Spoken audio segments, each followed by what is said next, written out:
Selamat pagi dan salam sejahtera kepada semua murid. Pada hari ini kita akan belajar mengenai tema Kemahiran Geografi Bab 2 Peta Topografi. Peta topografi ialah peta yang menggambarkan ciri pandang darat fizikal dan ciri pandang darat budaya sesuatu kawasan. Di sini cikgu sertakan dua buah peta topografi, iaitu peta ulu pendang dan peta jertih. Kedua-dua peta ini merupakan peta topografi yang mempunyai ciri-ciri seperti mempunyai petunjuk, tajuk dan juga skala. Okey, skala yang ditunjukkan ialah 1:50,000. Okey, kita dapat lihat ciri pandang darat fizikal di peta ini ialah seperti kontur, sungai, hutan. Okey, manakala pandang darat budaya seperti sekolah, balai raya dan juga benteng. Okey, kita pergi kepada muka surat yang seterusnya. Okey, di sini anda lihat golongan tentera sedang berlatih dalam membaca dan mentafsir peta. Bagi cikgu, golongan tentera ini sememangnya orang yang sangat pakar dalam membaca peta kerana mereka sudah pandai mencari jarak, mengira jarak sesuatu tempat dengan tempat yang lain dengan hanya berpandukan peta topografi dan juga kompas. Okey. Kemahiran membaca peta topografi amat penting kepada golongan tentera bagi memastikan mereka tahu akan ketinggian dan bentuk muka bumi yang terdapat di permukaan bumi yang sebenar. Okey, peta topografi juga memberi maklumat tentang kewujudan, kolasi dan jarak di antara fitur yang ada di permukaan bumi untuk membolehkan mereka membuat perancangan, perjalanan dan perhubungan dalam menjalankan sesuatu operasi ketenteraan. Okey, murid faham kan bahawa sebenarnya golongan tentera ini sangat memerlukan peta topografi bagi mereka mengatur strategi peperangan. Okey. Yang seterusnya kita lihat golongan tentera ini sedang berlatih membaca peta, tetapi ini lain. Ini sebenarnya di kawasan luar. Okey, ini seperti kawasan ladang kelapa sawit dan kawasan tanah tinggi. Okey. Dengan sini, ini anda dapat lihat bahawa golongan pegawai tentera, okey, golongan pegawai tentera ini dia menggunakan binokular dan juga kompas, okey, bagi mencari kedudukan di tempat yang sebenar apabila mereka telah meneliti peta topografi sebentar tadi. Okey, di sini anda lihat golongan tentera sedang berehat dan juga berlatih dalam membaca peta. Okey. Seterusnya ialah ini merupakan website rasmi bagi Jabatan Ukur dan Pemetaan Malaysia. Okey, jabatan ini merupakan jabatan yang sangat penting dalam membuat peta topografi kerana dalam membuat peta topografi ini sangat susah, okey, kerana ia memerlukan penelitian yang sangat teliti, okey, bagi menggambarkan gambaran bentuk muka bumi yang sebenar dengan merujuk kepada peta topografi. Okey, yang seterusnya ialah topik 2.4 ciri pandang darat fizikal dan ciri pandang budaya. Ada 3 objektif. Okey, seperti menjelaskan ciri pandang darat fizikal dan pandang darat budaya. Yang kedua, menganalisis hubung kait ciri pandang darat fizikal dan pandang darat budaya yang diwujudkan. Dan yang ketiga ialah menyatakan penambahbaikan dalam pembangunan yang boleh dimajukan di kawasan yang diberikan. Okey, seterusnya kita akan belajar mengenai ciri pandang darat fizikal dan ciri pandang darat budaya. Okey, ciri pandang darat fizikal merupakan ataupun merujuk kepada ciri-ciri fizikal atau semula jadi. Pandang darat fizikal merujuk kepada ciri-ciri fizikal seperti bentuk muka bumi, saliran dan tumbuh-tumbuhan semula jadi.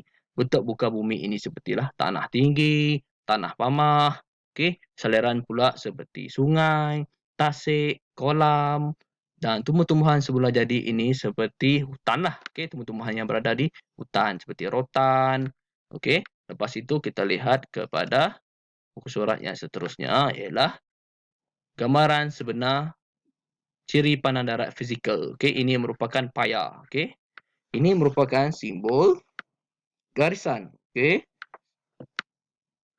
simbol kawasan. Okey, maafkan cikgu, simbol kawasan. Yang ini merupakan hutan.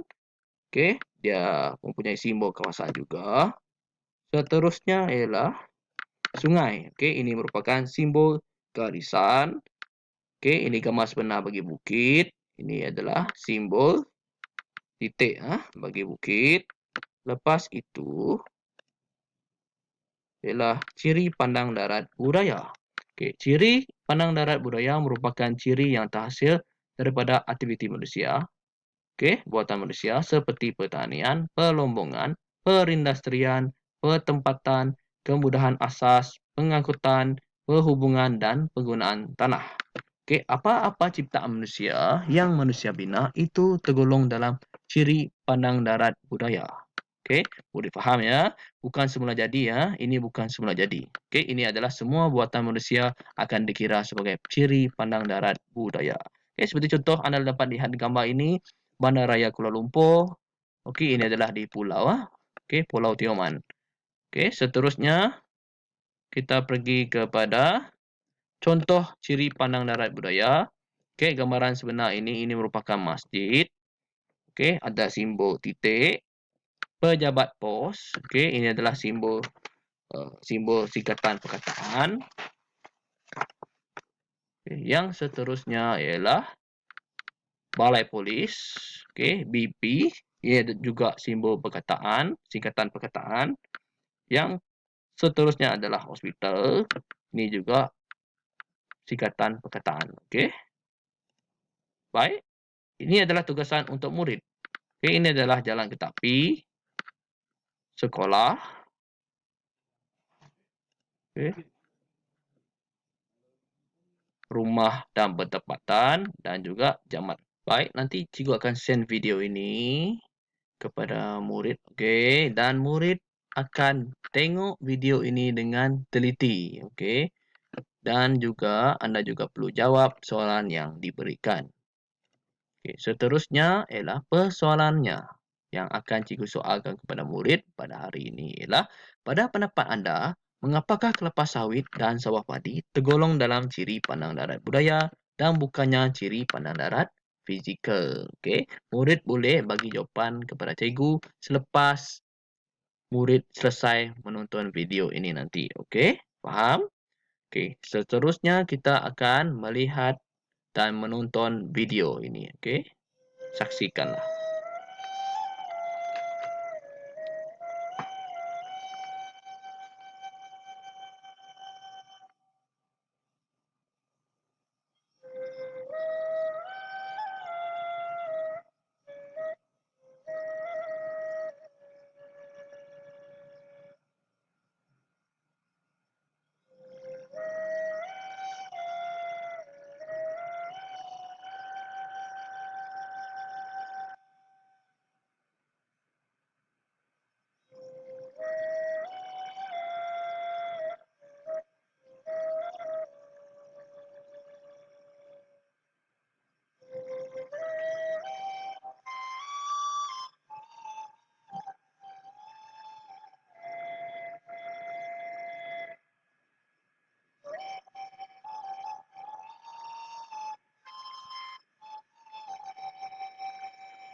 Baik, murid telah saksikan video ini sebentar tadi. Okey, video ini menunjukkan ciri pandang darat fizikal dan budaya. Okey, selepas ini, cikgu akan berikan arahan kepada murid. Okey, berdasarkan video yang ditayangkan sebentar tadi, murid diminta untuk menyatakan contoh ciri fizikal dan budaya yang terdapat sepanjang video tersebut. Okey, arahannya ialah murid diminta untuk menyatakan ciri fizikal ataupun budaya berdasarkan tayangan video tadi. Murid perlu melukis simbol tersebut dan juga murid perlu melukis sekurang-kurangnya 2 contoh ciri fizikal dan 2 contoh ciri budaya yang terdapat dalam video tersebut. Okey, itu saja. daripada video yang cikgu tunjukkan pada hari ini, selepas selesai menonton video ini, murid perlu membuat latihan yang cikgu berikan dalam video ini. Okey, sekian, terima kasih. Okey, kita akan teruskan pembelajaran yang seterusnya. Baik, terima kasih.